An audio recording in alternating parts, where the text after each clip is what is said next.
ସାଙ୍ଗମାନେ ଜୟ ଜଗନ୍ନାଥ। ଯେହେତୁ ଆଜି ପ୍ରଥମାଷ୍ଟମୀ ଥିଲା, ମୁଁ ଗାଧୋଇବା ପାଇଁ ନୂଆ ଡ୍ରେସ୍ ପିନ୍ଧି ବାହାରି ପଡ଼ିଲି ବଡ଼ସାହିରେ ଥିବା ମା' ପଞ୍ଚମୁଖୀଙ୍କ ପୀଠକୁ। ତ ମୁଁ ଏବେ ଚାଲିଲି ମା' ପଞ୍ଚମୁଖୀ ପୀଠକୁ। ଆଉ ସାର୍ଙ୍କୁ ଘରଠୁ ଆଣି ଏବେ ସାର୍ଙ୍କ ମୋର ବାହାରି ପଡ଼ିଲୁ ପଞ୍ଚମୁଖୀଙ୍କ ପୀଠକୁ। ଯେହେତୁ ସେଠି ଭାଇର ନିର୍ବନ୍ଧ ହେଉଥିଲା, ତ ଆସିକି ମୁଁ ପହଞ୍ଚି ଯାଇଥିଲି ମା'ଙ୍କ ମନ୍ଦିର ପ୍ରାଙ୍ଗଣରେ। ତ ଏବେ ଚାଲିଲି ମୁଁ ମନ୍ଦିର ଭିତରକୁ ମା'ଙ୍କ ଦର୍ଶନ ଲାଗି। ଏବେ ମୁଁ ଆସିକି ପହଞ୍ଚି ଯାଇଥିଲି ମା'ଙ୍କ ପାଖରେ। ଆଉ ମା'ଙ୍କୁ ଆଜି ଦର୍ଶନ କରିଥିଲି। ଆଉ ବହୁତ ସାରା ପୁଷ୍ପରେ ମା' ଆଜି ବହୁତ ଭାବରେ ସୁସଜ୍ଜିତ ହୋଇଥିଲେ। ତ ମା'ଙ୍କୁ ଦେଖି ସାରିବା ପରେ ମୁଁ ଆସିଥିଲି ଭାଇ ଭାଉଜଙ୍କ ରିଙ୍ଗ ସେରିମନି ପାର୍ଟି ପାଖକୁ।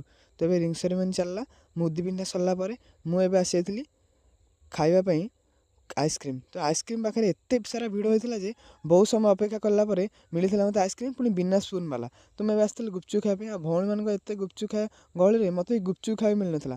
ବହୁତ ସମୟ ୱେଟ୍ କଲା ପରେ ଗୋଟେ ଗୁପଚୁପ୍ ମିଳିଲା ଖାଇବା ପାଇଁ। ସେତିକି ମନ ଶାନ୍ତି କଲେ ଆସିଥିଲା ଆମର ରସିକ ନାଗର। ତ ରସିକ ନାଗର ଦେଖାଇ ଆମେ ଆସିଥିଲୁ ଖାଇବା ପାଇଁ। ତ ଗୁଲୁ ଭାଇ ମୁଁ ରଖି ଭାଇ ଖାଇସାରି ଏବେ ବାହାରିଲୁ ଘରକୁ ଯିବା ପାଇଁ।